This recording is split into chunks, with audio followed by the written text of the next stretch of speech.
Welcome to another episode of the CarryTrainer Higher Line podcast.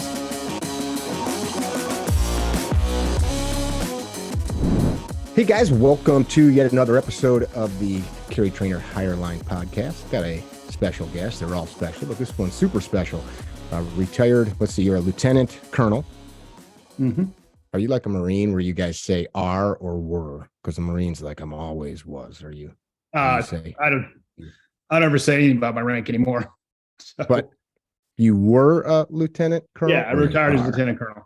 All right. So people run into you and they still call you colonel or anything like that? Yeah, people that I know from my past. Like I just had dinner 2 nights ago from a buddy of mine from the unit that was just down in Charleston on vacation. But not really. Okay. You don't hold on to that. No, well, I'm actually in a unit. You don't hear sir too much anyway. So I still had some cadets. I taught to civils my final assignment, and they're now, makes me feel old. They're, captains and majors and things like that now, and they'll still call me sir, but that's about it. That's cool. So you became, after your time in service, we'll kind of talk about who you are right now, but we'll talk about where you came from. You are a New York Times bestselling writer. You write fiction, kind of military intrigue, action. You've got a couple different series and then some short stories too, right? Yeah, well, it's one primary series. It's the Pike Logan Jennifer Cahill series, and Okay. The short stories are all tied into it. They're just a way to flesh out characters and things like that I don't get to do in the novels. The series cool. kind of progresses along, and the short stories bounce all over the place. In fact, I've got one short story. 2 of the characters in the series are Mossad assassins. Oh, and wow.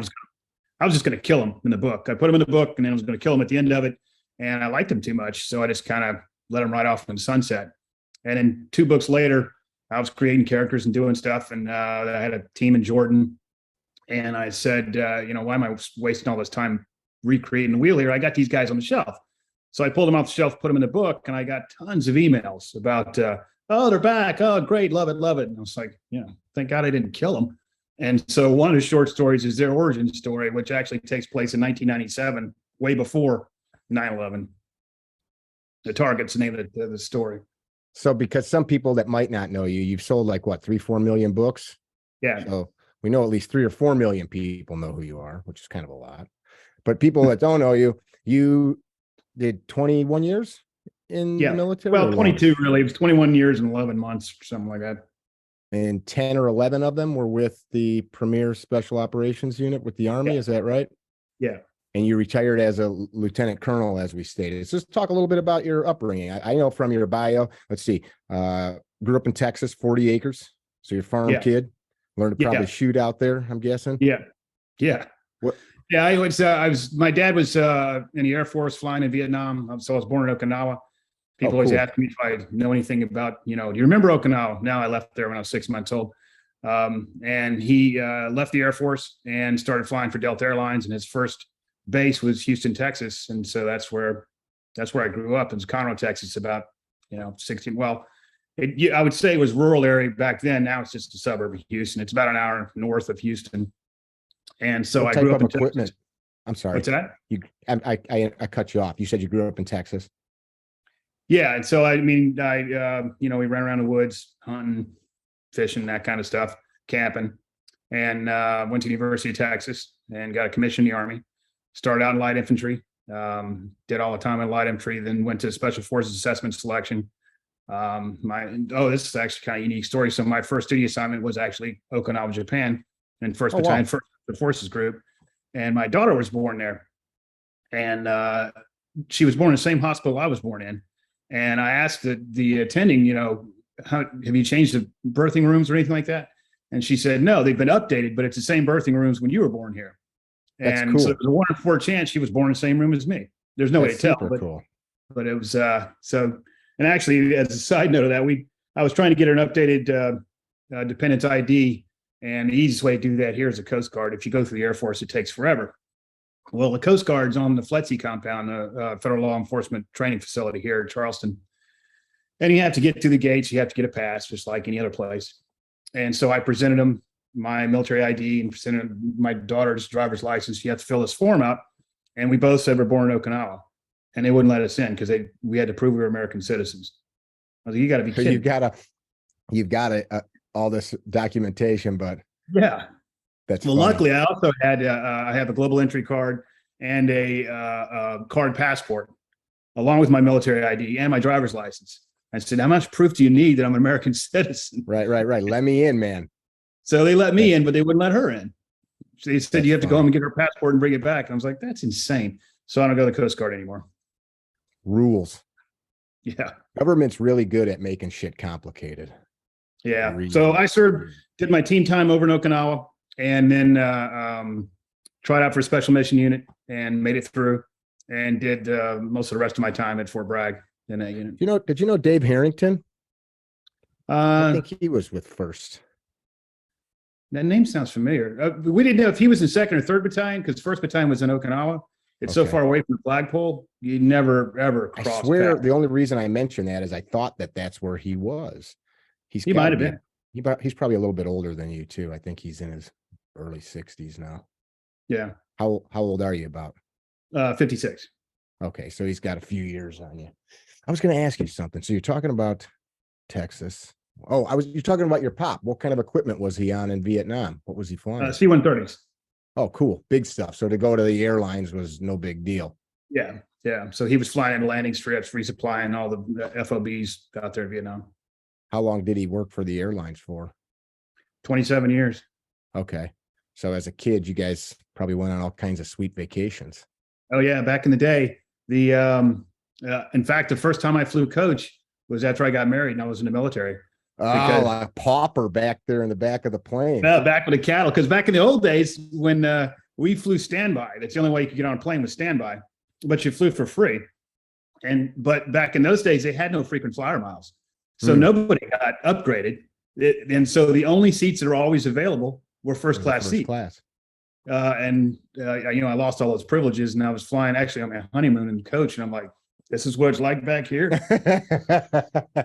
Where's my filet and champagne? Yeah, right. Yeah. You had to wear a coat and tie. It was a lot different back then. So in order to fly, you had to wear a coat and tie to get on the plane. That was a rule from Delta. And nowadays it's, everybody's wearing sweatpants. You're in slippers and freaking pajamas and bedhead. Right. I think the first time I was on a commercial flight, it was probably 1988. And I remember I was a kid. My dad knocked on the cabin door and the captain let me sit in the cockpit, and they pinned me the wings on me and all that. Yeah, they used to do all that stuff. My dad used to hand out wings and all kinds of stuff. They don't do any of that anymore, but yeah, now it's a freaking school bus in the sky, puke and all. That's funny. That's funny. So you're traveling around the world, you're protecting America's interest. You've spent all this time in the military, and you're probably reading. I'm assuming you probably read a lot as a young man, but did you use reading as a pastime to kind of decompress when you weren't out doing operational stuff? Oh yeah. I would say the military, there's people, they call them knuckle draggers, thing like that, but most of them read, every one of them. And I used to always have, like, I was in light infantry, I only read paperbacks because that's the only thing that fit in a cargo pocket. And I always had a paperback inside a Ziploc bag in a cargo pocket. And you do, 30-day field problem. You finish your book, you trade it with your buddy. He'd finish his book. Pass them around. Yeah, you just pass them around. And I read every genre there was as a kid. I went through Stephen King phase. I went through a Ray Bradbury phase. I went through a Tolkien phase. I read everything.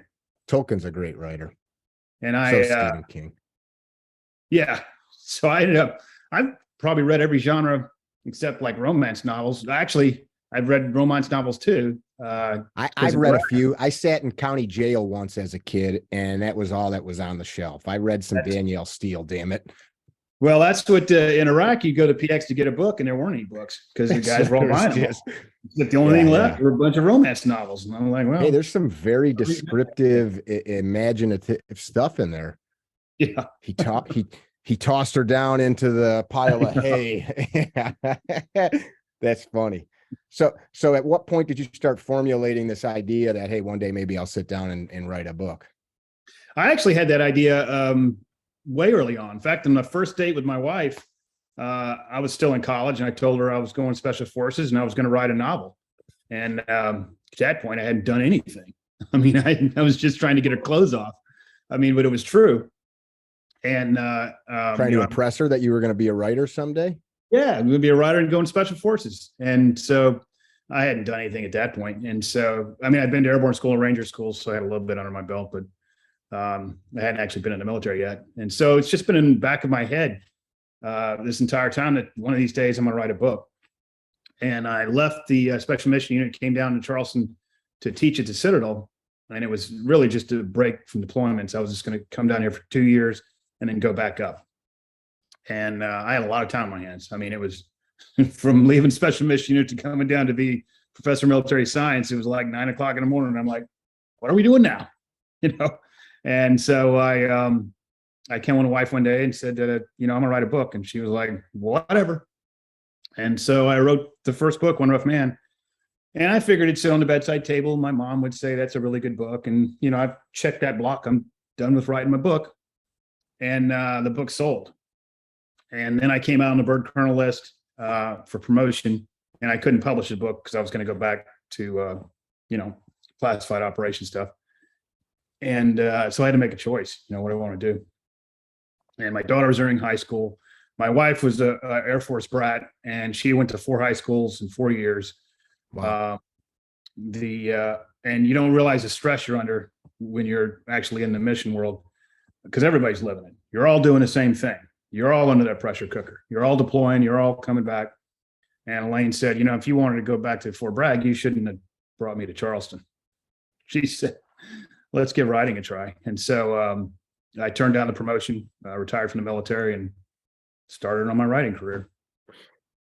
I've only read a little bit of your stuff, and one of the things I noticed, and I'm going to make an assumption, but what you just talked about is you are weaving those truisms into your characters. Your main character's got I don't want to tell people the book so they can go read it, but he's having these dialogues with himself because his wife's pissed off that he's going to go on one more mission, and you said you were done, and she's distressed because he's not understanding all the strain she's under, and her husband could be killed at any moment, and every time the phone rings she's out of her mind with worry, and I kind of got, as you were writing that stuff out there, was it cathartic for you to kind of dump that stuff, even though they're fictional characters, to kind of talk about what was a reality for you and your mates? I wouldn't say it's cathartic in any sense. I mean, I do get asked that sometimes. Was this some kind of release from, Sure. trials of combat? It wasn't anything like that. I just really wanted to write a book, and I wanted to write an accurate book. I mean, the first story I wanted to write was a story of redemption. The Rocky theme. I really like that kind of theme. Mm-hmm. But I don't have any instruction in writing. So you Google, how do you be a writer? And one of the first things they say is write what you know. So I was Special Forces. Pike became Special Forces. If I'd have been a police officer, Pike could have been a cop. If I'd have been a priest, Senator Cahill would have been a nun. I just happened to be a Special Forces guy, so that's what Pike became. And I know that world. And so I do try to, nothing in any of the books or anything I've ever done, because most of that stuff's classified. Sure. But the ethos I try to imbue on the screen or on the page. Too often on the screen, you'll see, if Jack Bauer just had the ability to put a drill bit to this guy's knee, he'd save the world.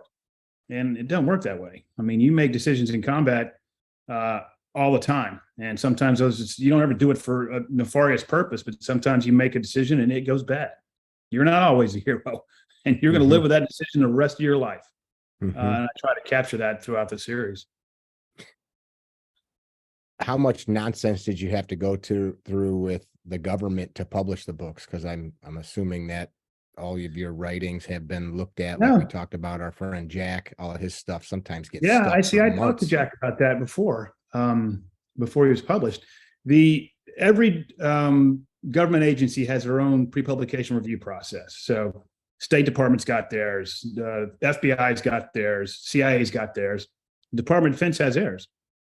And a Department of Defense guidance is, if I'm writing about anything that I have knowledge of, or I'm espousing something that I could have knowledge of. For instance, I've never been to Syria, but if I start writing about special operations in Syria, real world stuff, that has to get reviewed. Fiction does not. I mean, where would you draw the line on that? Sure. So say my first book, I did write my first book, and I wrote it about a police officer in New York City. So that had to be reviewed. Suppose I was writing a story about special operations, but it's in the year 4040 and they're on Mars. Mhm. Does that have to be reviewed? I mean, where do you draw the line on what has to be reviewed? Sure. Suppose I wrote a book about Navy SEALs. I'm not a Navy SEAL. Why do you have to review that for me? I don't know anything about the SEALs. I'm making it up. Right. So fiction in and of itself does not have to be reviewed. They will review it though. If you send it to them, they'll review it. And they'll redact everything but the word "the." Yeah. They have no, they have no drive to get you any kind of success. All they want to do is cut everything. Yeah. So did you didn't have those same challenges, sounds like. No. And Jack Carr, as I understand it, no longer has the challenges either. I think he just said, I'm not doing this anymore. Yeah, I think, and I can't speak for him, but knowing him as well as I do, I think he just wanted to make sure that he was following every rule under the sun, because he's a freaking rule follower and that's what he does. And then, no, I mean, I did tell him, you don't have to submit it. If you do, they're going to redact it. And the stuff they redact is just ridiculous stuff. It's like, man, yeah, one of his books, I've got one down here. I won't page through it, but there's like a whole page that's just, he tells you at the top of the page, there was some information here that was kind of cool, but you can't read it. It's all blacked out. Yeah, it's kind of annoying. Although as a reader, sometimes looking at that's like, ooh, cool. Like, I wonder what it was. You could just make shit up. But I mean, it depends on, like I have a lot of friends who are in the CIA. Now, if you write a gardening book in the CIA, that's getting reviewed. They don't care what you wrote. They're reviewing it. FBI is kind of the same way. I got a buddy of mine that writes, he's now a writer, Don Bentley. He was both an Apache pilot in the Army and then got out and became an FBI special agent. Well, he doesn't have to submit it for the Army side because it's fiction, but the FBI says you have to submit it. And so he has to go through that. So you've written all these fiction. Do you plan to do anything, maybe your life story or some lessons that you've learned? Nothing like that? No, that's, I mean, it wouldn't, all the sexy stuff is classified and I'm not going to do that. Nobody wants to read a story about me running around Conroe, Texas with a, 1022 Plinker. So no, I do write, I have a national security blog, which I write quite frequently on that's basically the nonfiction I write about. Where is this blog? How do people find it? At my website, bradtaylorbooks.com.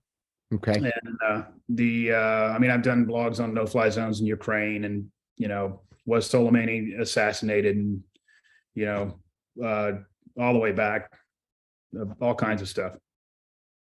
Is that just kind of you venting your opinions of usually what happens is I'll see a bunch of talking heads on TV and they're all spouting something that I think is a bumper sticker and is not really capturing the ethos of what is really needs to be talked about. Okay. For instance, the no-fly zone, is like, we need to do a no-fly zone. We need to do a no-fly zone. Some congressman spouting off about that. And they don't understand the intricacies of a no-fly zone. They don't understand what it means. And so I lay that out. You're talking about Ukraine. Yeah.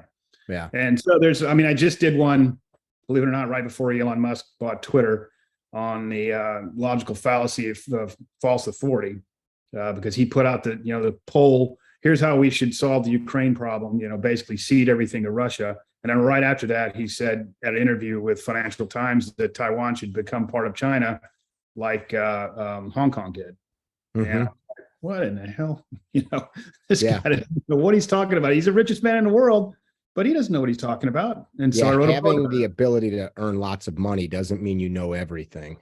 Right. And so that's the last blog I wrote is actually that. And it happened to be right, I think 3 weeks before he bought Twitter. And now my Twitter, I get no likes or anything. Somebody pushed a button in a control room somewhere. And we used to get all kinds of engagement and, we'll tweet out and it'd be like one like, and I'm like, what's going on with this? And I told my wife, I said, I wrote that blog about 3 weeks ago. Yeah. You had some keywords in there that tripped a trigger somewhere. Yeah. That's funny. That's funny. I looking through the various media that you've got out there, like the writing, I shouldn't say the media you got out there, the stuff that you've got on the media about your life. What's most important to you? I don't mean like family or something like that, but the stuff that you've created in your life. What's the most, well, I mean, the series itself, I'm absolutely shocked. I have 16 books, 17's coming out in January. I mean, I never thought I'd have a single book published. And you've only been writing since like 2010? 2011, actually. Okay. Yeah, So I was doing 2 books a year for a while, damn. which was crushing me. Actually, I still wasn't making any money as a writer. It takes a while to build up, royalties and that kind of thing. So I was doing a ton of security contracting just to pay the bills and put shoes on my kids' feet. I became a whore like many other people and became now wait a second. You retired from the Army as a lieutenant colonel. It's not like they send you on your way with like a freaking cheap watch and well, you're not making a ton of money. I'll tell you this: when I left Fort Bragg, number one, Fort Bragg's super cheap to live. Number two, I'm on Halo pay. I've got demo pay. I've got danger hazardous duty pay. I've got tax free from all the deployments. And I moved down to Charleston. I lose all those pays. And the cost of living went through the roof. Yeah, yeah. And we were literally eating peanut butter for a while there. We were saving up money to go to the movies type thing. Part of it's my fault. I didn't like some of the schools here, so I put my kids in private school. I had to pay for that. And I just, a retired lieutenant colonel pay is not enough to cover all that. And so I started doing security consulting. And so I was doing 2 books a year, plus the security consulting, plus the short stories. I look back on that and I'm like, I don't know how the hell I did that. I mean, honestly, that's nuts. Yeah, it was about 4 years. And then 4 years of that, I said, no mas, I got to go back. I'm assuming based on what you did in your other life, though, that workload, while it was probably a lot of time, wasn't as taxing on you as living in a hooch somewhere, eating MREs and shit like that. Well, I'll be honest with you, that actually kind of helped the writing. So I'd go to a security contract and, you're living in a hooch with no TV or anything like that. You got plenty of time to write. So you're not doing security work for XYZ Corporation in Toledo, Ohio. You were leaving, going out of the United States doing stuff. No, I got asked to do that quite a bit. And I said, I'm not deploying forward. I've had enough of that. Okay. So it was in CONUS, but it was for military organizations. Gotcha. And so the Gay Special Warfare Group, I used to work with them quite a bit. And so I do that 3 times a year. And then you'd be in the barracks. I could bang away on my book. You work, 14 hours a day, and then you got nothing else to do. So I could write. Do you miss that stuff? Yeah, I do. I actually do. In fact, my wife now misses it. She's like, you need to get out of the house. When COVID hit, all that shut down. There was nobody flying. There was nobody doing anything. And so she got used to you being gone, and now you're. Yeah. So, but I wasn't gone. It wasn't like back in the unit when I was gone, half the year. Gone for 5 months, home 5 months, gone 5 months, home 5 months. They're all like 3 to 4 weeks long, 3 times a year. But you're still going out. And then it was kind of fun being back with the boys and everybody I worked with. It was all word of mouth. I mean, I never put a resume in. Somebody would call me on the phone and say, hey, we've got this going on. This guy dropped out. Can you pick up the slack? Yeah, I knew everybody on the contract. Yeah, sure, I'll do that. Pay me enough, you'll show up. Yeah, exactly. I got private schools to pay for. That's funny. So you stayed down in Charleston? How did you guys end up down there? My family's actually from Charleston, Mount Pleasant. I live in Mount Pleasant, which is right across the bridge from Charleston. My grandparents here. I spent my summers here. My dad went to the Citadel. I have a twin brother who went to the Citadel. My sister went to the College of Charleston. So I grew up in Texas, but every summer it'd be go visit your grandparents, and they'd boot us out over here. And so I knew the area fairly well. And so when I got down there teaching, I was, when we decided to stay, it was, are we going to go back to Texas? Because her family's in Texas as well. And, we're going to move to Texas, stay here. And at that point, I already had a house and things like that. And so we stayed here. That's awesome. Eat some good food down there. Yeah. If they keep the restaurants. One of the guys that helps us with one of our training events, I'll have to look up the name of the restaurant. It's a Michelin award-winning restaurant. He's their pastry chef there. And so he comes out and helps cook at one of our training events. It's pretty nice to have a guy. Yeah, like the bad thing is they have so many restaurants that open and close so quickly. It's just like that? It's just a hard business, terribly hard business. And this one's been around a bit. Langdon's. I have to. It could be. I'll have to look it up. Langdon's is one of the Michelin. That's the only one I know. I'm sure there's more than one, but that's the only one I know. But they have a lot of restaurant groups here, and they tend to stay open. Mhm. But guys that open up their own restaurant, it's just a hard business to do. Do you still do any work with the Citadel? No, I did a little pro bono stuff after. I developed all my own classes because the stuff that they wanted me to teach was kind of stupid. So I delegated all that to my XO. You teach all the stuff that's required. I'm going to teach my own stuff. What And did you come up with to teach? I taught, well, the thing about the Citadel that's kind of unknown is that, you don't have to get a commission out of the Citadel. And only about 30% of the graduating class will actually go in the military.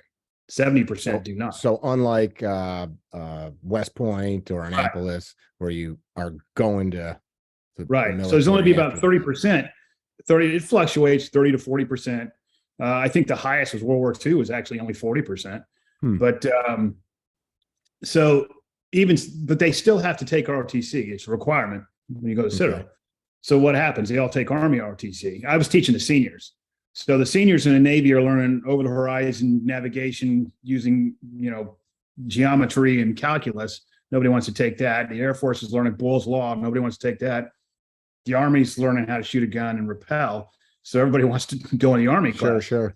And so I'd have, 60 seniors in my class, 20 of them sit in the back texting on their phones, don't want to be there. 20 of them pretend like it. And 20 of them are going in the Army. That's the only ones that care. So I said, what is it? These guys are all going to be civilians in the United States of America. What can I impart to them instead of the classes that ROTC wanted me to teach? And so I developed classes on Title 10, Title 50, definitions of covert action, limits of authority for the military, limits of authority for the CIA, how that all operates. Because you see it on the news all the time, people talking about some kind of covert action, and it's not by Title 50 United States Code. They don't know what they're talking about. And there's rules and regulations on how to do that. And I use a bunch of movie clips from Jason Bourne, and The Kingdom was one of my favorites because that's just ridiculous. I had classes on insurgency, classes on terrorism, just all those kind of things. What does it mean to be a terrorist? What does that really mean? That sounds like some great stuff. Dispelling myths and imparting some good knowledge. Yeah. So that, like I start the terrorism class off, just asking the class, give me an example of terrorism. And right off the bat, they'll say 9/11. And I say, what do you mean by 9/11? They say, and then somebody will say suicide bomber. It's suicide. Somebody blows himself up. That's terrorism. And that's not true. That's the method of destruction just has nothing to do with whether it being terrorism or not. Yeah. So the first thing I do is show them that clip from Platoon where the guy goes, runs in and blows up the C2 node. And then I say, is that terrorism? Because they're in a pitched battle. And they all say, no, that's not terrorism. I'm like, well, you just told me a suicide bomber is terrorism. Why is that not terrorism? Yeah. And that opens up the class. So I would teach it like that. Dig a little deeper. Think, damn it. Yeah, exactly. Yeah. It's easy for us, I think, people get these flippant responses that we get maybe conditioned to just blurt out. Like, what's an example? It's so constant. Try to take our guns away from my cold dead hands. Really? Like that's your response to that? Like, can you formulate some type of argument to help? An argument why you should not do that. Right. You're just gonna actually there's one of the blogs is called I think it's called A Not So Simple Primer on Terrorism, and it's basically based on that class. If anybody wants to read the class, it's on my blog. That's great. I think putting the Platoon clip. The Platoon clip's on there? Yeah. That's good stuff. Our guy, Drew, my editor, big part of the company here, CarryTrainer and the podcast, got an appointment to the Citadel.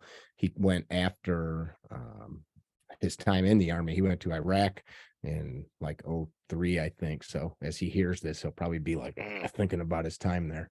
And then a very good friend of mine who's with Secret Service, Yates, he just had an article written on him by the Citadel. I guess did a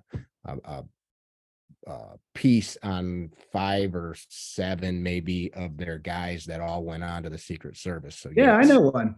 He's a good friend of mine. Yeah, they have to know each other. God, no, they all were just down there like a month ago to get together for pictures and stuff for the article. Yeah, it's pretty cool. His brother was 18 Delta, who's a dear friend of mine, which is how I know him to begin with. Yeah, that's cool. Small world. Yeah. So, like I said, my twin brother went there. My closest association was I marched in Corps Day Parade while he was a first sergeant. I put on a senior private's uniform and marched, and he got caught and busted. I went back to the University of Texas to go drink beer. So that's my extent of the Citadel. Did he go on to the military after his time there? He didn't. He was in the National Guard, but he didn't go active duty. Okay. What's he do now? He's a contractor out in New Mexico. Okay. Is it anything related to what he did at the Citadel? No, well, not as far as I know. I think he got a poli-sci degree, was in the National Guard. He got activated for Desert Storm. That was his military time. And he was already doing construction stuff in Atlanta. And he just kind of built that up and further. And now he's out in New Mexico, working in the Permian Basin where all the oil stuff is going on. You've done tons of interviews like this, I'm assuming. If you've been writing for years and years, publicists are good at getting guys like you out there for people to learn about you so they read their books. What is stuff that people never ask you about, or that you talk about or get to talk about, that you're always, or maybe what are some of these things that are important to you that maybe nobody asks you? Have a better or more succinct way of asking that? I guess it'd be we have a lot of funny stories. It'd be the research trips. Nobody ever cares about my research trips. So if I can get boots on for the fiction books, you're saying. For the books, if I can get boots on the ground, like The Devil's Ransom's coming out in January, and we started out in Zagreb, rented a car, drove to every small town in Croatia, ended up in Dubrovnik. If I can get boots on the ground, I'll do it. And we have some hilarious stories that come out of that. I just came back from Denmark, Sweden, Finland, and Estonia for the next book, which I'm writing right now. And it's just some funny stories that come out of that when you're trying to do stuff on the ground. Well, give me one. We had I don't want to embarrass my wife. I won't tell you that one. So I'll get this. You didn't have to say it was her. You could. You're a fiction writer. You could have made up some other girl. Well, I'm going to embarrass my wife then. She's going to see this and she's going to get mad. We're inside. We're coming home. No Fortunate Son was in Brussels, Paris, London, and Ireland. And we're in the London airport flying somewhere. I don't remember where it was. And we got there super early. So we're pushing our bags in. We just want to drop our bags. And we're going to, instead of going through security, we're going to leave the airport and just go run around downtown London. And the guy doing the bags for Delta said that you can't turn your bags in until 11:30. And she looked at him and said, I don't know what you mean. I know you're speaking English, but we don't use that phrase half a lemon in America. What do you mean by half a lemon? And I'm behind her going, oh my God, he's saying 11:30. That's how they say 11:30. And he said, I mean 11:30. And she was just, oh no. I was like, I can't believe you did that. What do you mean half a lemon? Half a lemon. Well, Yes, we were just in Croatia and we had to take ferries. It was, everything, planes, trains, and automobiles running around that country. And we were in a car, and luckily we figured out that how to get the tickets, because a lot of people don't know how to do that, and you're stuck in a long line. And the ferry's full. We're trying to catch, I'll just say 10 o'clock. I can't remember the actual time, but the next one doesn't come to 11. And we're going to be first in line for the 11 o'clock ferry because their thing is completely full. And the guy's waving his arms at us, and I pointed at him. The lane was behind the wheel. I said, I think he wants our attention. You think he wants to move somewhere? They've got a truck they got to bring through or something. We're not supposed to sit here for an hour. And he keeps doing this. And so she said, I think he means we should get on the boat. I was like, where? There's nowhere to go. He pulled us in, backed us in until we were on the ramp, and then they closed the ramp, and I couldn't even get out of the door. I was like, I don't think this is legal. She said, well, we made the ferry, and off we went. That's funny. So I would think that a lot of this research you could just do using the internet. Why do you have to go? No, not well. I guess some people could. I mean, you're just making shit up anyway. No, you're not. I mean, you write something wrong, you'll get 1,000 emails. Trust me. Okay. So is this like analogous to when there's a movie and the guy's holding the gun stupid, or every 2 minutes they rack the slide and it pisses off like gun guys? Is that what you're saying? Yeah, except it's in the military we had a thing, before you went on patrol, you wanted to sight, sound, smells of the battlefield. you'd go out and take what they called a sill stop, and you just sit there and listen, smell, wait, learn stuff. Well, if I don't get on the ground, I don't know what the city smells like. I don't know what the food tastes like. I don't know how the people act. I mean, you could Google Thailand all day long. You get to Bangkok and it's a whole different world. Okay. And I try to infuse that in there. It's more than the gun stuff. It's every time you see somebody wear a military uniform, if you've been in the military, you go, look how jacked up that uniform is. It's that kind of stuff. You know, if you talk about something, and a lot of people have traveled all over these places. And so if I can capture the ethos of what that area was like, down to the granular level, the only way I can do that is get on the ground. And the other thing is, when you say I'm just making shit up, when we went to, I'm joking, right? You understand? I'm yeah. But I know, but my point is, you can just make shit up. I can't just make shit up if I don't know it exists. And so I have like 50% that I'm looking for. I'm going to go to this country. I'm going to look at these 4 things. Invariably, one of those things won't work out. I'll give you an example for the book coming out, Devil's Ransom. We were going to go look at there was an underground airfield that Tito had inside Croatia back when Yugoslavia was around. And it was impenetrable from nuclear weapons, supposedly, and all this. It was a military airfield. And I'm like, man, I'm going to go see that thing. I'll use it in the book somehow. Well, it turns out it's ringed with landmines and all kinds of stuff. You can't get nothing to it. You want to check out. Right. So I can't get to it. Well, American author loses his legs on an investigative trip. So now I've got some time on my hands. What are we going to do now? And Lane said, there's this little Rostock is this little small town. We can go look at that. And sometimes we're just doing, got nothing else to do. Well, I had no intention of looking at Rostock, and it's just an incredibly beautiful little bitty village with mills and all kinds of other stuff. I didn't even know that thing was there. And when that's ended up the culmination of the book ends right there. Another good example is my next door neighbor's from Bosnia. And she said, hey, when you get out of Hvar, you're going to go by a place called Molly Stone. You're going to be driving to Dubrovnik. They have the best mussels in the world. You got to go get the mussels. And so that's the only reason we were going there. Well, Molly Stone actually means small stone, and stone is the big stone. And there's these 2 villages, and they're connected by the largest, according to them, largest fortification wall outside the Great Wall of China. Okay. And I took one look at that wall. I didn't know it was there. I took one look at that wall and said, I can use that in a book. And so I made a lane. We walked the whole wall, went around from Stone to Molly Stone, taking a bunch of pictures. Huge? Yeah, it's big. It's real big. But I mean, between the villages is not that much. If you wanted to walk the whole damn thing, yeah, you're going to be doing some walking. But all I want to do is just get from one village to the other, because that's how I was going to use it. And that ended up in the book. But I didn't know that even existed. I mean, when you say, can make shit up with great imagination, only if I know something's there. If I don't know it's there, I can't just create it out of whole cloth. I mean, I could, I suppose, but then I'd be writing like Star Wars stuff.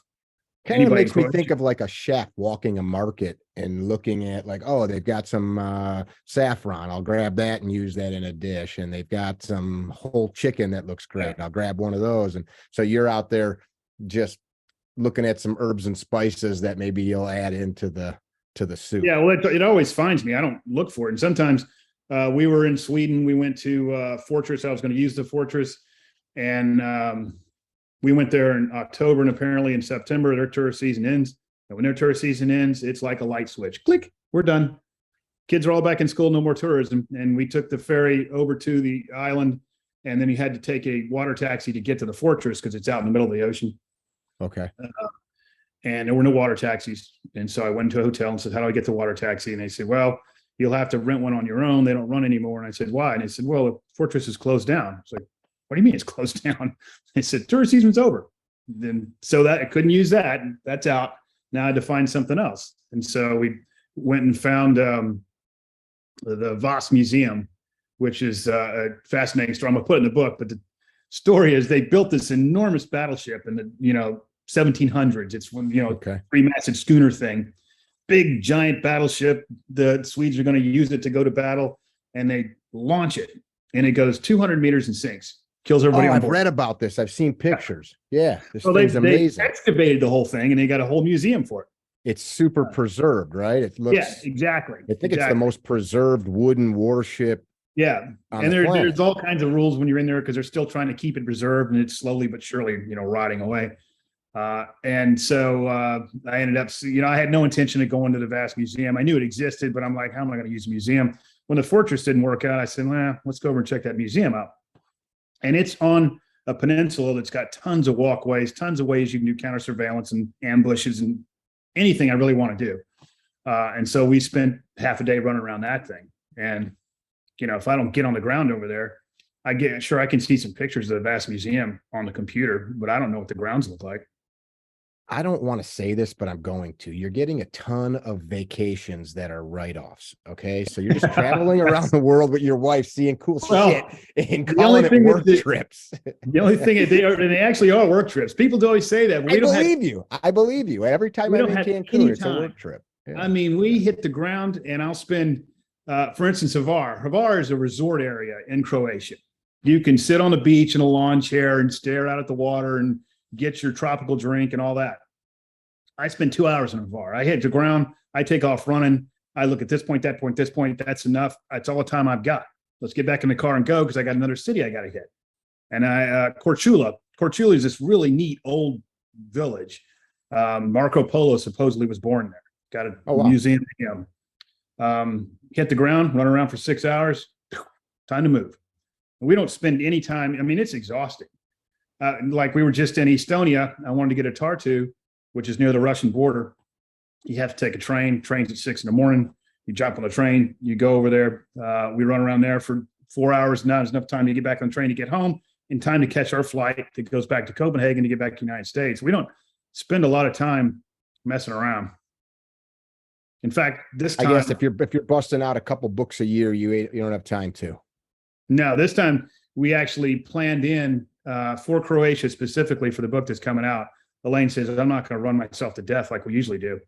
And so we planned in 1 day of doing nothing but sitting in a hotel. And that was our vacation. We're in the hotel and that's it. You get 1 day of relaxation and we're back on the road. I dig it. That's kind of how I do things too. I travel all over the U.S. for my job, and my thing is U.S. history. So like I'm in Rhode Island. I'll figure out where I'm at, and I'll on my trip plot my course in the truck to drive past. I saw William Ellery's grave. I've seen most of the graves of the signers of the Declaration. Oh, cool. And so I'll figure out on the East Coast what's over there. I'm in the heartland. I'll figure out what's around me on my trip, and I might not get to spend 15 minutes or an hour wherever I'm at, but you're still getting. We had to, so we like Croatia so much, we did actually take a vacation there, which is a true vacation. It was like our final family vacation because my girls are older, about to graduate college. One's out of college, another one's about to graduate. So we did go back and just lay around. So, I had a guy I grew up with that was born there, and I never have been. He told me it is the most beautiful, amazing place. Fabulous. Yeah, I enjoyed it quite a bit. Yeah, I'll have to go there. What was so special about it? The history is just fascinating. There's, it's just all old. And to our military guy, there's a lot of wartime history there going all the way back. The food's delicious. The people are just super nice. And it's not that expensive. Oh, really? So, yeah. I mean, it's not like, if you're going to compare Croatia to Italy, Italy's full of tourists and they're nasty to you and you jack up the prices. Croatia is not like that. Although when we went there, most of Europe was still shut down. I was going because of the book, but everybody else in America, I was like, this is going to be kind of cool. Nobody knows about Croatia. This will be great. Every time I turn around, somebody's speaking with a New York accent. And I'm like, you got to be kidding me. That guy's from America too. They're all over here. I'm looking on the map here. Were you on the coast? Is that where you said? Yeah, we started out in Zagreb and drove the coast road down, basically. So that's not that far. Zagreb, is that the main hub, the airport that you'd fly into? Yeah, Zagreb's the capital. It's up in the north. Looks like probably a few hour drive. Well, we took about a week. No, it's more than a few hours because it's only this big on the map. From Zagreb to Dubrovnik? I'm just screwing around. If I remember right, if I look at it, it's a straight drive through. I mean, you could still do it in a day. I think it's 18 hours, something like that. But I mean, I was stopping everywhere along the way. Zadar, I mean, you pick any city out there and I went to it. Split, all the way down. I haven't been there once. I got to go now. Before COVID happened, we were going to go to Portugal and just travel the Mediterranean, and then that was the year COVID shut everything down. So Yeah. I'll have to revisit that. So you're writing all these books with same common theme. Do you think about changing genres? Like who am I thinking of? What's his name? My brain is blank at the moment. Writes all the law books. The firm. John Grisham. Yeah, like so Grisham, writes all this stuff for years about this singular even character, and then all of a sudden he's writing stuff about like baseball.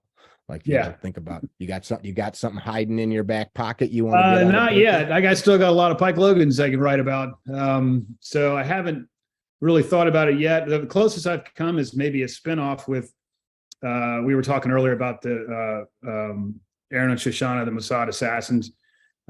People like them so much, doing a spinoff on them, something like that, but not a complete, I'm going to write like we were talking earlier, I'm going to write a Star Wars thing about the planet of Tatooine. I'm not going to do science fiction or something like that. What happened to that Jagoff CIA guy in your first short story? Did he ever come back? No, he didn't. He just basically he got just, that was it. He's gone, never showed up again. He's out. What an idiot.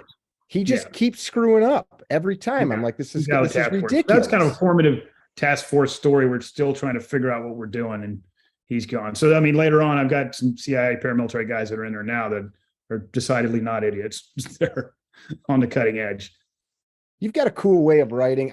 I've always been a bookie. I've loved to read my whole life. I used to get in trouble because I'd be up with, like, I was the kid with the flashlight under the covers. Me too. I actually say that very thing.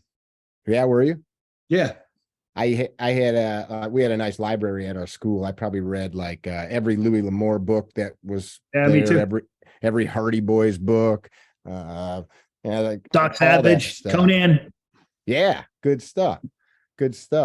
But as you know, different writers have different ways of telling stories. Like Louis L'Amour, for example, always painted like the picture of the character, what he smelled like, what he looked like, the glint in his eye, the way that his like boots went clickety clack on the boardwalk. You take the story and you've got like 8 stories going. What I'm noticing, I'm only half of one of your books in. You take like you've got this like tumult going on over here between a couple of characters, and then you leave that for chapters, and all of a sudden you just jump right back into it. And it's cool because I'll be reading and I'm like, well, when are we getting back to these assholes? I want to know what's going on with them. And then you weave them back in, and then something, I'm sure there's some literary descriptions for this far better than what I'm doing, but it's a cool writing style that you don't see very often. Yeah. I don't know if there's, like I said, I've had no writing instruction, so there probably is some kind of literary descriptor of it. I don't know what it is, but it is one of the harder things is, and I always do that. There's more than, it's not just Pike against a bad guy. Let's go at it. There's more than that going on. And sometimes you get to the point where you're like, okay, I've got to put this guy back in. We haven't talked about him in a while, whoever he is. I'm writing about the GRU right now and the FSB and Ukrainian resistance and that kind of stuff. Well, I got to get this guy back in here, but you don't want to write, chapter 21, Bill Schmidlap ate his dinner. Okay, got him back in. Chapter 22. Yeah. So you've got to figure out he's got to contribute something to the plot, but I got to get him in there to contribute something to the plot. And what would that be?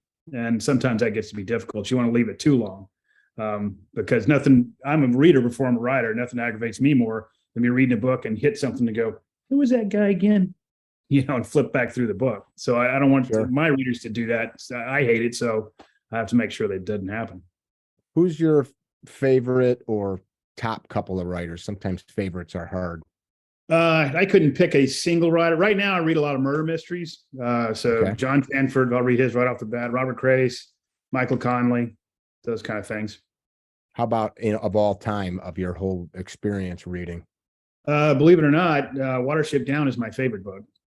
Really? Richard Adams. Okay. Yeah. That's probably my. So like if I just said your favorite book, that's the first one that comes to mind no matter what. Yeah. Does that change ever? No, because I remember what I felt like when I read that. I'm afraid to reread the book. I've only read it once. I was a Like you don't want to child. screw it up. I don't want to screw it up. I mean, I read it. I'm going to say I was a child. I was probably 16 or something when I read it, and really liked the book. I mean, it's my favorite book. I'm afraid if I read it as an adult, I'll go, "What the hell was I thinking?" That thing. Sure. Change your memory. Right. Of it. Yeah. So sense. I've never reread it, but that would be it. I like that. Carr loves Once an Eagle. Did you ever read that one? Yeah. I don't really care for Once an Eagle just because I was forced to read it. So How old were you? I was in the military. That's one of the Okay. required reading lists we had. You had to read Once an Eagle. I thought it was a good book. It was a good yarn. Yeah, it's a good book, but it's Yeah. I just don't like when people say you have to read something. That's interesting. Two dudes' experiences of the same piece of work. Him, he buys books, cases of them and gives them away. It's so meaningful. You like, Yeah. I mean, it's a pretty good book. It's not, you didn't. Yeah, didn't resonate with you the same. I mean, yeah, I mean, you're talking war novels. David Maurer wrote The Dying Place. He's a MacSog recon guy from Vietnam. And I've probably read that book 15 times. In fact, it's got it right somewhere. There. Yeah, sure, it's in here somewhere. Top, the black book with the silver. No, it's an old book. Oh, this is a reprint. Nope, that's John Spiker Myers. He's another guy. But it's a really good. I think it belongs up there with Dispatches and the Things We Carry and that kind of stuff. He never got it to do. I bought it used in a bookstore one time and read it. And in fact, that was the book I took to Afghanistan with me. I love it. I think, like you said, different books at different times in your life, you're free to go back. And I've definitely reread a couple of books as an adult that I read as a younger man, and I appreciate them. But even like the knowledge of certain words, you maybe know what it means when you're 15 or 16. Maybe you can look it up in the dictionary. I don't know if maybe you ever had to do that. I remember having to pull the dictionary out, like, what the hell does that word even mean? And even the dictionary version of it, okay, I understood what the writer meant, but then after 20 more years of living and being exposed to more life, the word maybe means 50 more things than it did. So yeah, sometimes it's been like a good thing to go back and reread. Well, my most embarrassing things is when I was a child. I mean, like I said, I really was a voracious reader. In fact, I say that same thing. I was the guy that my mom used to get mad at because I'd be underneath the bed sheets with a flashlight, and I knew what the word meant, but I'd never heard it spoken. And so, for the longest time, I read hideous as hideous because it's HIDE, so it's hideous. And I knew exactly what it meant just by the reading. You read it so much that you know that that's ugly, awful, whatever. And in class one day, I said, I think that's just hideous. And my teacher just busted out laughing. And I was like, what? She says, it's hideous. You don't know how to say the word. And I'm like, oh. So from then on, what it means. I've read it. Like I read about the Sioux Indian, and for years that was Sioux to me. Sioux, because it ends with an X. I mean, I knew what it was. It's Indian tribe. And I went through an Indian phase, so I was reading about, the Sioux Indians, and I'd never heard it pronounced. And one day I called them Sioux and got made fun of. So that's usually what happened with me. And you probably, I've definitely done that too. I can think of a handful of words like that. And like you said, if it's a word nobody's reading to you, how would you know? Right. Now you can ask your phone, how do I pronounce this? And although sometimes those are wrong too, because there's words I know how to pronounce that I punched into the Google and somebody's mispronouncing the shit on YouTube. You're listening to One Rough Man on audio, and for the first few books, you'll probably catch these mistakes. Somebody would tell me, hey, they're screwing this up. And there's so a now few words I heard pronounced funny. Well, usually it's military stuff. Like some military things are acronyms that are sounded like acronyms. Others, they just say the letters. And so like TOC, Tactical Operations Center, we would say TOC. I'm headed over to the TOC. Well, in the book, they'll say, I'm going to the TOC. And JDAM is a missile. It's a guidance system on a missile. It's JDAM, but we call it a JDAM. The JDAM came from the sky and that kind of stuff. Lima, the alphabet, the military alphabet, Lima's letter L. They say Lima. And so Well, like the eventually bean. eventually I contacted him and said, hey, if you got some questions about any of this stuff, send it to me and I'll tell you how to Right. pronounce it. I'll give you You're the making me phonetic sound way of saying it. stupid. Yeah. And for, some things like surveillance detection route is SDR. We don't say SIR, it's just SDR. So you're okay to say SDR. JDAM is not JDAM, it's JDAM. And so now they send me stuff, but now they send me so much stuff that like the last time, so I'm always trying to get correct names for the actual, Shia names are different from Sunni names. Chinese names are weird as hell. I wrote a book, American Trader, which is about Taiwan. Taiwanese names are different from Chinese names. And they sent me a long list. I have a bunch of Croatian names in this book that's coming out. And they sent me this long list of how do you pronounce these names? And I don't know how to pronounce them. I mean, I find that stuff, you can go to shiababyname.com and find a Shia baby name, but I don't know how to pronounce it. You got to call a Croat and ask them. So yeah, well, I just sent back to them. I said, look, these names, I don't know. You're going to have to figure that out. If you got military stuff, I can answer that. And one of my biggest stories on that's, in fact, the book you're reading, One Rough Man. I went out of my way. So Bosniaks are Muslims in Bosnia and Herzegovina, and then you've got the Serbs and you've got the Croats, and they all have different names, but they're all in Bosnia. I need a Bosniak name. And so I research, trying to find a Bosniak name, both the first name and a surname, so I could put it together for this character. And I found a Bosniak wedding invitation or wedding list. Here's all the people at this Bosniak wedding. And so I just picked the first name of one guy and the last name of another guy, put them together. There's cool. My Bosniak name. I get emails all the time from Bosnia. That's a Serbian name. He will never, no Bosniak would ever name their kid that. That's a Serbian name. Well, how was I to know that Bosniak was going to invite a Serb to his wedding? I mean, I thought everybody in there would be Bosniak. So I don't always get it right. I guess like anything, it is impossible to make everybody happy. Yeah, you're always going to make mistakes. In fact, it's changed in what you're listening to or reading right now. But when One Rough Man first came out, they're in Guatemala and he carjacks a Chevy Cutlass. Yeah, breaks into it, steals it, drives it off. And I get emails to this day. If somebody checks the first edition out of the library, I'll get an email. Oldsmobile made the Cutlass, not Chevy. It's fixed in later editions, but the first edition, if you get it from the library, I'll still get emails. You don't know anything about cars. Oldsmobile did the Cutlass, not Chevy. Like, okay. Dudes, especially in this, I think in this genre, car guys, gun guys, military guys, sports guys will just find something to hone in on. Like, well, it amazes me to actually take the time to email me. I got nothing better to do. Bad. I actually caught there's a mistake that was made that was and it wasn't even my mistake. So 5.56, is a round, and they had 0.556. And I was like, boy, I caught it, right before small round. Yeah, right. I caught it right before publication. I was like, if that went out, I'd be inundated with emails. Right. Yeah, that's. I think there's a lesson. A guy emailed me and said that what was the weapon?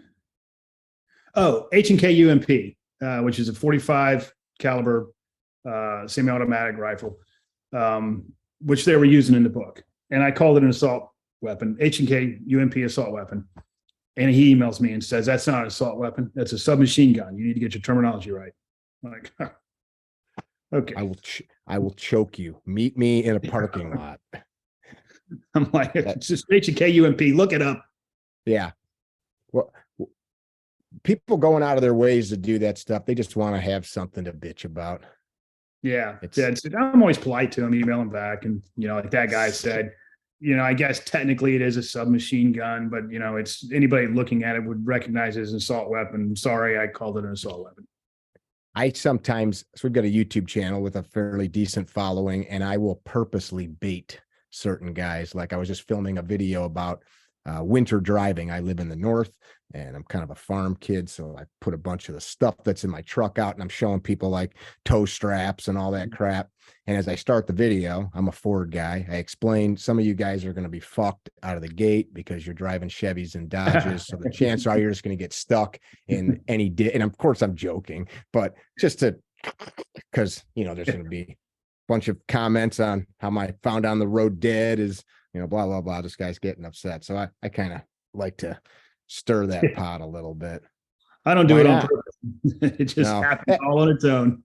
Yeah, you did the right thing. I think scripture, I think it was it Paul maybe that said a soft answer turns away wrath? I don't know who it was that said that, but that was, or was that Proverbs? It was probably Proverbs. A soft answer turns away wrath. It's easier just to tell the person, yeah, sorry I that think sometimes you know, I take it kind of as a compliment. I really enjoyed this book.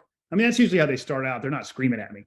Really enjoyed the book. Can't wait to read the next one, but I got to let you know, Oldsmobile makes a cutlass, you know. So I'd polite back to them. And that I actually had a cutlass in college. I didn't bother to research it because I had one in college. And I don't know why I thought it was a Chevy. Obviously, it was an Oldsmobile, but I never bothered to check it out, you know. And I mean, I learned how to carjack those cars. And so I just picked that one to carjack. You could have gone deep and said it was a GM product and said, here's the other thing. You make mistakes when you're typing, like when I'm doing assault scenes. In American Trader, they're in Australia, in Brisbane, and they're doing assault on a house. So I've got a sniper section outside, and then they're going to assault. It's actually squad controls out front. They're coming in the back. They're going to clear all the rooms. If anybody escapes out the front door, the guys down below are going to get them. Well, they enter a bedroom, and they're clearing it. And the guy that enters the bedroom was a guy I said was outside manning a sniper weapon. And then they go out the next room and he's no longer there. And now he's back out with a sniper weapon. And that's clearly my mistake. Somebody should have caught it with all the copy editors and editors and everything who reads it. And as many times I read it, I never caught it. And so somebody will politely say, how is Decoy's call sign was Decoy? How is Decoy inside the room there when he was outside with a weapon? And so tongue in cheek, I'll email him back. He scaled up the building, went to the bathroom window, came outside, did that one room, and then went back out. Yeah. So who was on Overwatch then? You just kind of left that. You just left these guys hanging. No, there were two of them out there. So, okay. But I just admit to him. I tongue in cheek say that, and I said, "Yeah, you know, it was a mistake. Sorry." Yeah, I'm just banging away on there, and I'm not really thinking about the names. And apparently, neither is my copy editor when he reads it. That's kind of fun, though. I mean, that's the imperfection. It's life. Yeah. That's gives you something to. The only thing that really annoys me is when someone will really go haywire over a typo and say how unprofessional I am. I had a guy email me one time and saying, I would assume with your background and your specifications on being technically perfectionist and blah, blah, blah, blah, you would do a better job of typing this book. I found this typo. You know, it's like the word the spelled T-E-H or something. Out of thousands and thousands. And well, I email him back and he keeps talking about how he's a great shot. And I said, well, if you're a shooter, this book has 122,000 words in it. If I fired my weapon 122,000 times, I wouldn't expect everyone to hit the X. So just back off, you know, right. One's going to be a flyer and this one's your flyer. How about that? Otherwise I'm going to find you. Yeah. He was kind of rude. So I was kind of mean back to him. I think I have found, and I don't have your level of notoriety or experience, but I have found guys do that just to see if they can get a rise out of you to then connect. Like, oh, I actually talked to this guy. He called. I don't think they do it on purpose even. And then they find out after the fact, like, oh, he's the normal dude that took the time to write me back. And I've had guys come at me like, yeah, I agree, through the internet, like fists up. And next thing you know, I'm getting a letter to the office saying like, I really appreciate you took the time to write me back. Boy, was I wrong, or something like that. That's usually what happens. And they're surprised that they've got some kind of fantasy that I've got like 12-person staff that's answering my email, social media, and all that. I mean, it's me. Well, my wife. So that's it. I mean, there's nobody doing that but me. So when somebody emails me, besides the two girls that contacted me to get you. Well, I'm talking about on the day-to-day stuff. Man, I'm just kidding. So when somebody sends me an email, they're like, I mean, they don't run any of my social media. They don't run my website. They don't do any of that. I mean, in fact, when it comes time for publication, because January, the book's coming out, then that's when that ramps up. But when somebody sends an email and says, to the staff of Brad Taylor, if you could tell him, I'm like, because it comes right to me. It looks like it's an official response. Do you ever respond as like, thank you, duly noted, we'll send this to the right person? No, I always, because they're always shocked when I respond and it's me. They're like, holy moly, I didn't expect you to respond. Because it looks like it's an official contact form on my website. That's how you send me an email. And it comes right to my private email. I mean, boop. Oh, I got an email So from now anybody that wants to send this guy anything that's been pissing them off about his books, go right to his contact page. It'll go right to him. Yeah, comes right to me. So I owned a construction business for years and years. I drove around. This is 20 years ago. I had a big van and it said my business's phone number on it, right? Acme Construction, 555, blah, blah, blah. And I'm driving along one day in the town I grew up in, and a road merges, and I'm in the lane that doesn't merge, and there's a lane merging into mine, and I'm just driving the speed limit in this big construction van full of tools. It couldn't get out of its own way. And so I was unable to accelerate, or I would have had to hit my brakes to allow this car that's racing to get past my construction van. Yeah. And I'm just staying on the same speed. Finally, this person realizes I'm not going to hit the brakes and I'm not going to speed up. I can't. So they have to hit the brakes. They get in behind me. About 10 seconds goes by, my cell phone rings. And this is like, back with flip phones and shit. So I answer it, and I always answer it. You got the number off the side of your van. Yeah. So they call my cell phone. So I'm like, I always answer it the same way. Michael Shook and Sons Construction. How may I help you? I'm on the road right now, and one of your asshole, construction people just tried to kill me. And I'm like, oh, good grief. What happened? Tell me. So they tell me total lie. That I tried to run them into the ditch. And I'm like, can you describe the vehicle? Do you have the license number? So I'm like pretending like I'm taking notes. And I'm looking at this person in my rearview mirror talking to me. So I'm going to get to the bottom of this. Heads are going to roll. I really appreciate that. I'm very sorry that this happened to you. And we'll get back to you. So if like there's anything I can do, let me know. And I hung up on them, but like same kind of thing. Like they didn't realize that they were calling the guy driving the van. It made me laugh. Yeah. So I followed them home, popped all four of their tires. I did not. That's funny. So the new book. That's one of the things that we wanted to talk. Can't somebody just jump in anywhere and read the new book, or do they need to go back to the beginning where I started? No, not at all. You can read the new book, any of the books. They all stand alone. They're all self-contained plots. The only thing I'd say is that you might get a spoiler since it's a continuous series and there's a linear trajectory of it. They may talk about something in The Devil's Ransom that happened in End of Days, the book previously. And so it has nothing to do with this plot. It's just them having a conversation about something. And you may go back to that book and then know a spoiler, but that's about it. The books stand alone. And that's, in fact, the hardest thing to do is I've got to introduce all the characters, introduce the task force, introduce, the methodology, introduce the oversight council, all that kind of stuff. And you don't want to do that same thing every book. It's to the point reader will be like, I know, I understand this. Right. So I got to figure out a way to weave that in the book. And I've learned that, okay, a new reader needs to know this information, but he doesn't need to know it right off the bat. I mean, I don't need to put a PowerPoint presentation at the front of the book saying, new reader, read this PowerPoint before proceeding forward. And the old reader then doesn't get annoyed that he's getting slammed with all this information he already knows. So I kind of dribble it out as we go along. And the new reader now understands. He'll know that information before he needs to know it. But I don't do it like chapter 1. Pike Logan left task force headquarters commanded by Kurt Hale after he talked to the oversight council, things like that. Sometimes as a reader, I like that because I like Grisham, for example. I used to read all of his stuff and I would hear like, oh yeah, he went to that school. That was cool. And he liked football. And that's like, even though I knew the stuff, the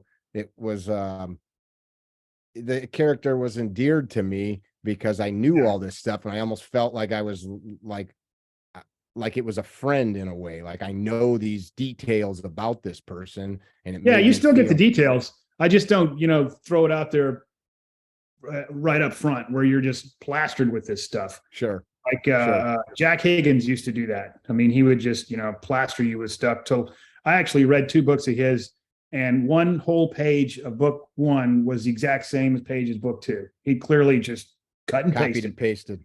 But back then they didn't have cut and paste, so he clearly just went to the old manuscript and went tappy tappy tappy tappy. You know, That's so funny. I try not to do that. Any of your books, have they been made into any type of No, theatrical I haven't. production? That's probably my fault. I'm kind of a coward about that. I've turned down some deals that, in hindsight, I don't know anything about Hollywood, and I don't know anything about how that works. And I'm afraid that they won't hold to the ethos of the book. Jack Carr was super lucky. He actually got to go on set and discuss stuff. But usually when you option I wouldn't a book, say he's lucky. I think he said, this is the only way I'm doing this. yeah, but you can tell Hollywood that, and they'll say, I'm going another. I mean, there's bazillion books out there. Sure. You want to sit there and say, the only way I'm doing this is A, B, C, and D. They'll say you're too big a pain in the ass. I mean, on his side, he had Chris Pratt, which is a powerhouse. And so that was kind of unheard of. But it's usually what happens is somebody says, hey, I really like your book, want to option your book. And they've done that with me a few times. And the first thing is, are they really going to make a movie? Sometimes they don't have any intention of making a movie. All they're doing is trying to get you off the competitive block of another movie that's coming out. So they don't want any competition. Other times they really intend to make a movie, but they just don't have a powerhouse to do it. I mean, if you look at there's probably 0.1% of all books optioned to actually make it to production, where there's something on Netflix, the big screen, whatever it is. Okay. Not very many actually make it that way. They option the book. The Gray Man just came out on Netflix from Mark Sweeney. That was optioned. He's a good friend of mine. That was optioned in 2009.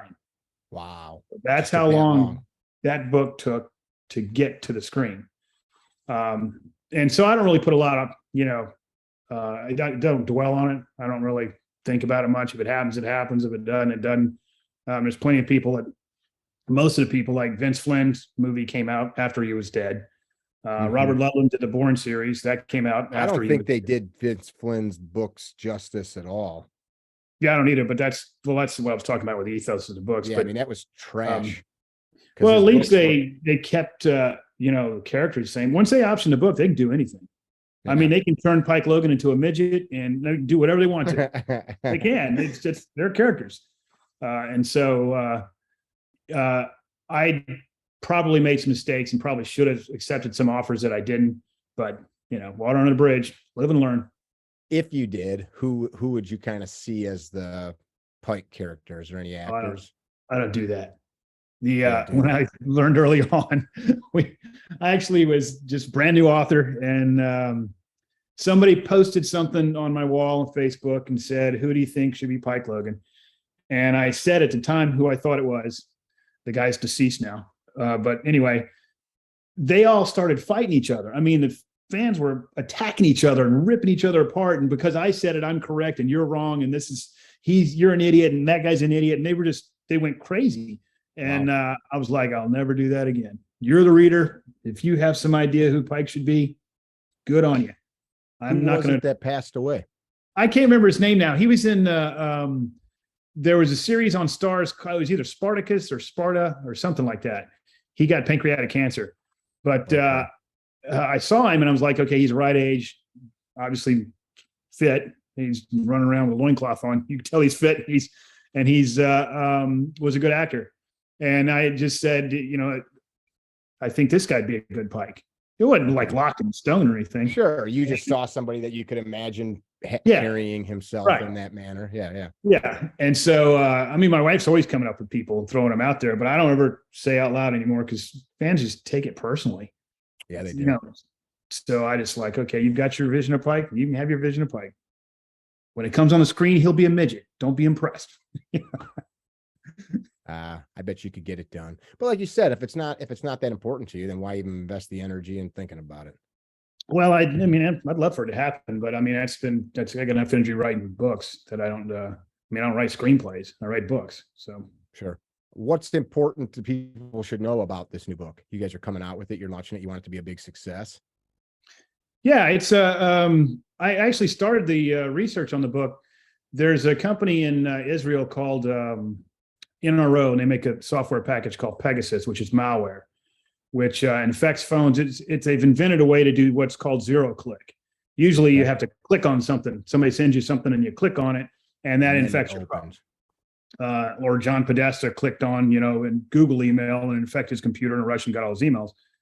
Well, they invented a way to do it zero click, meaning all they need to know is the phone number, which was kind of interesting to me. Well, then they said they would only sell it to nation states that are good guys, as they called it, good guys. And they sold it to UAE. Well, then UAE created this thing called Project Raven, which was run by a bunch of ex-NSA types from America. And Project Raven was using Pegasus to infect dissident phones, infect journalist phones, and infect American citizens' phones. And the 4 people in Project Raven actually got convicted, and they're in jail now. But I read that story, and I was like, holy moly, that's a germ of an idea. And the more research I did, that's kind of a problem, but ransomware is huge. Ransomware is turning into a global scope of a problem.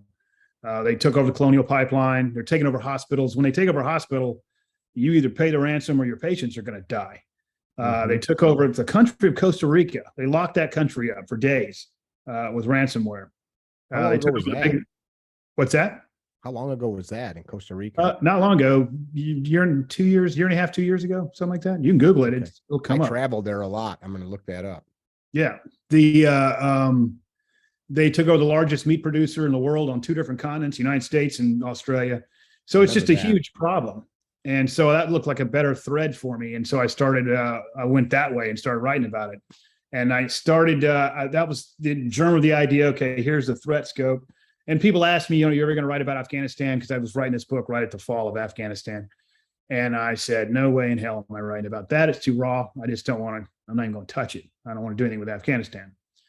Well, then after the whole fall of Kabul and everything, the Taliban came out and said, whoever took the Bactrian treasure, we're going to cut your heads off. We're going to chop you into pieces. We're going to find that stuff. I was like, Bactrian treasure? What the hell is that? Well, it turns a fascinating story. So it turns out that the Soviets in 1979 found this treasure up in the northern part of the steppes of Afghanistan, and they called it the Bactrian treasure. And it was from all over the Silk Road. It was this tomb. They don't know who was in the tomb, some rich guy. But it had jeweled daggers from China, stuff from Serbia, all this stuff from all over the Silk Road. And they called it the Bactrian treasure. And it went down to the palace, and that's where it stayed until the Soviets left. After the fall of the Afghanis and all that stuff, and the Soviets fled the country, the treasure disappeared. And everybody just kind of assumed that the Soviets melted it down, or, they stole it, basically. And nobody saw it again. Well, then we got rid of the Taliban in 2001, and this wizened old guy comes out, and he says, he's basically the key master, and he says, hey, I got to show you guys something. Goes underneath the main vault of the Kabul bank, and there's a safe down there, and he had hidden the Bactrian treasure and never told a soul about it. Wow. Pulled it out, and like, holy moly, it really is a treasure. It went on a worldwide tour. You can Google that too. It went to China, United States, San Francisco. Everybody showed the Bactrian treasure has been found again. Well, then Kabul fell this time. Somebody else took it. It's disappeared. And so that was a German idea that I said, okay, I can inculcate in that story, because Pike's cover organization that he works for, his company, is an archaeological firm. And so he uses that to get into countries to do whatever he's going to do. And so I ended up weaving, the book starts out fall of Afghanistan and then moves from there into Croatia and ransomware. Trust me, it all fits together, blend together seamlessly. Do you still get the same level of excitement as you launch a book as you did with like the #1 book, or is it kind of like I've done this before, I kind of know what to expect? It's always, I really get excited to meet the fans. It's the only thing that's different, I guess, is the first time I did it, I treated it like an Idri, that you get up 4 a.m, get on a plane, you do 2 stops that day, you go to bed at 10 o'clock at night, get up 4 a.m, and I was like, power through. Like it's an alert in the military. Now it's more like, God almighty, did you see that schedule tomorrow? So that's careful what you wish for, right? Right. That's funny. I like to ask folks that come on the podcast. So definitely want to make sure that you guys that have viewed, listened, depending on where you're at, check check out Brad's books, but I like to ask stuff away from maybe the literature work. Talk about some of the stuff you've learned in life, some lessons you can pass on to people that are meaningful, some stuff you found out along the way that can help people live a longer, fitter, fuller, more happy life. You got anything like that to share that's valuable? Wow, you could have sent that earlier, don't you think? Nope. Throwing it right at me. Sure. Well, I'll tell you what, I guess the one piece of advice I tell my girls is, and it was told to me when I was second lieutenant, and I've carried it with me ever since, and it usually is right. Everybody's got an innate sense of their senses around them. There's you have a judgment in your head about what is right and what is wrong. You have a judgment in your head about what is dangerous and what is not. And I tell my daughters that, you know, at the end of the day, there's always going to be somebody smarter, faster, better than you telling you what to do.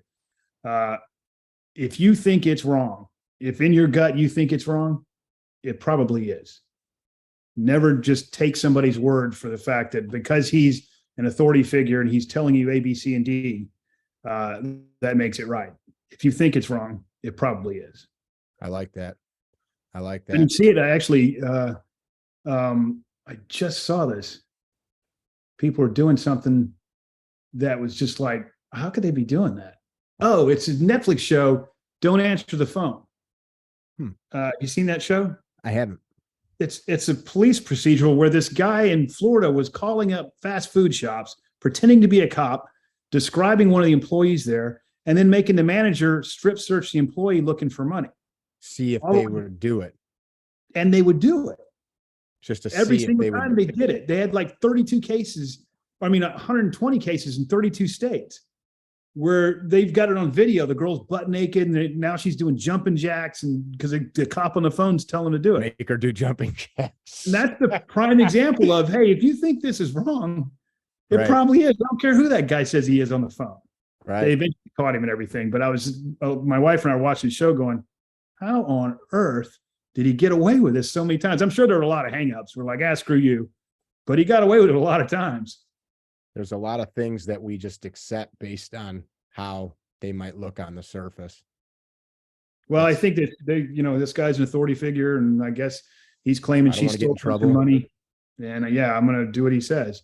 But to go all the way through and make him strip down butt naked, I mean, okay, I get take your pockets and turn them inside out. But when it came down to make her take her bra off, it'd be like, I think we've gone about as far as we're going to go. Yeah, I think we've crossed the line. I think there's another side to that too. I tell this story sometimes. We were my wife and I at the airport international terminal a couple of years ago, and we were almost to security, and I'm like, I've got some hearing damage, and I'm like, am I hearing an alarm?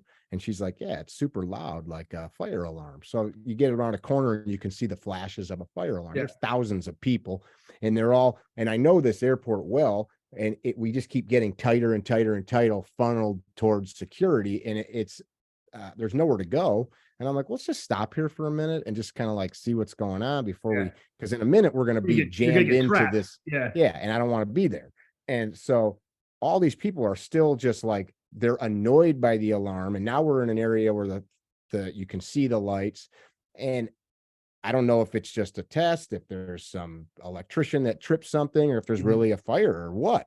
And hundreds of people walk past us. And finally, this girl who was probably 19 looks at me and goes, are you guys like hearing this? Like, are you waiting here? And I'm like, yeah. She goes, I think I'm going to stand here with you. And I'm like, good job, kid. Like, not that I'm like, the like, guy that did the right thing, but I ain't freaking let the cattle go. But every one of these people, like, same thing. I think along the lines of what you're talking about, like let's just stop for a minute and see what's going on before I walk down there. And then eventually they shut it off and life was fine. And somebody probably just opened a door. But on the opposite side of that, I just saw a story in Paris. There was a CrossFit competition. Did you see that story? I did not.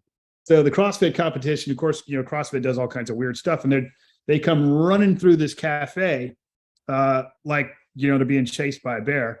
And the entire cafe stood up and started running because they thought something wrong was going on. Oh, yeah. Yeah, I did see that. And it's just a bunch of CrossFit people. They're looking behind them going, what the hell are those people doing? They just assumed something must be going on. I must run.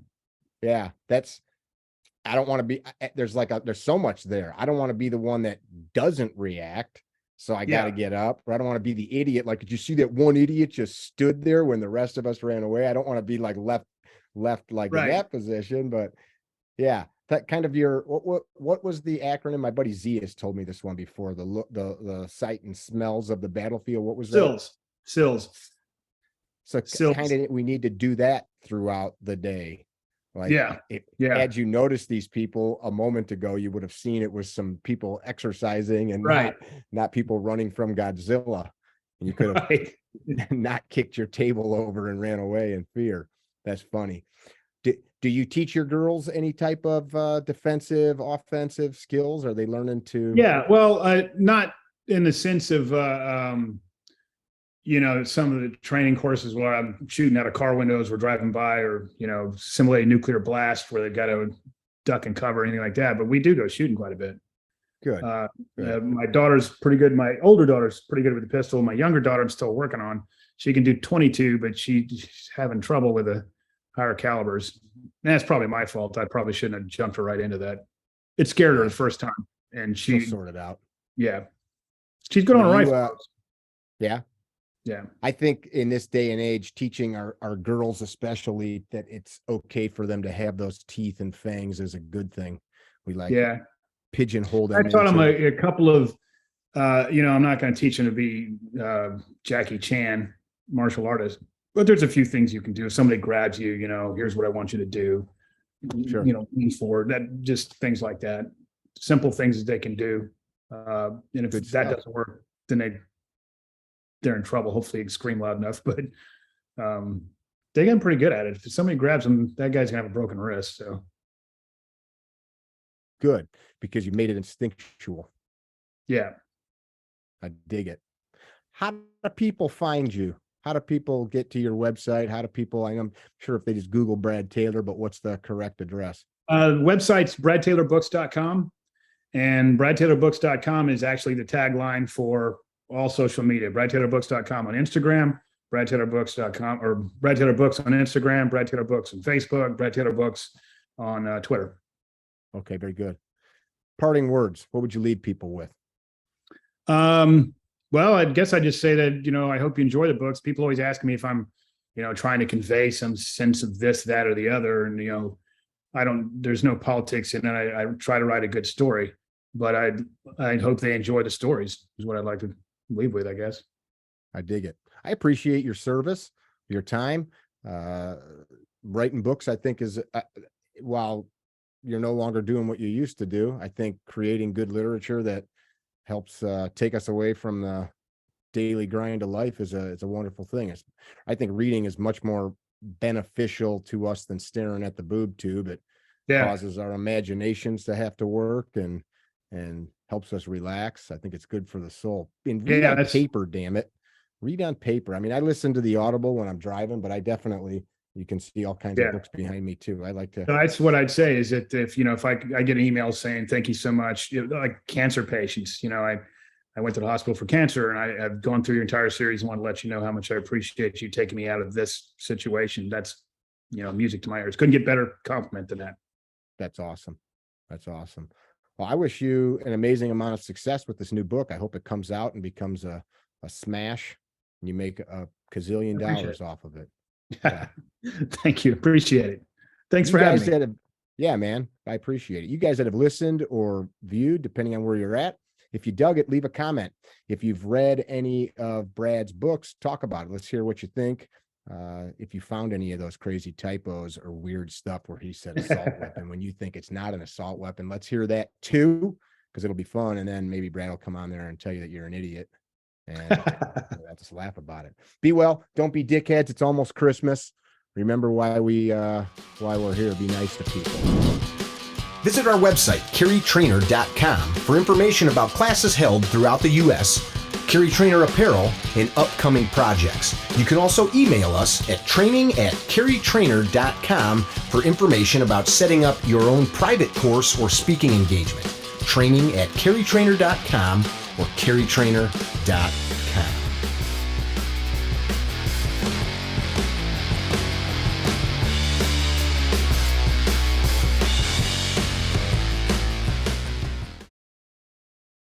Hey man, what are you doing in the podcast room, Steve? I'm writing a national anthem. It's going to be at folk festivals for gunfighter gun oil. Oh.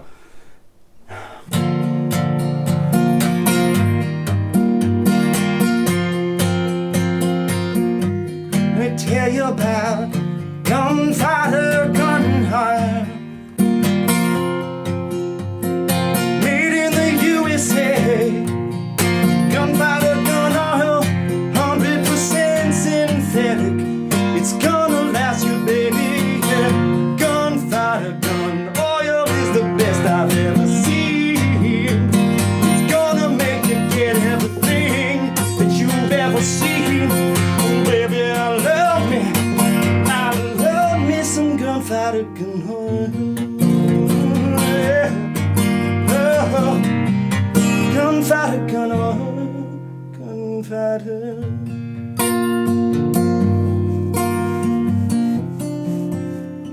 Gonna get my lighter out. I don't have it. It wasn't even Bob Dylan. It was like a love story.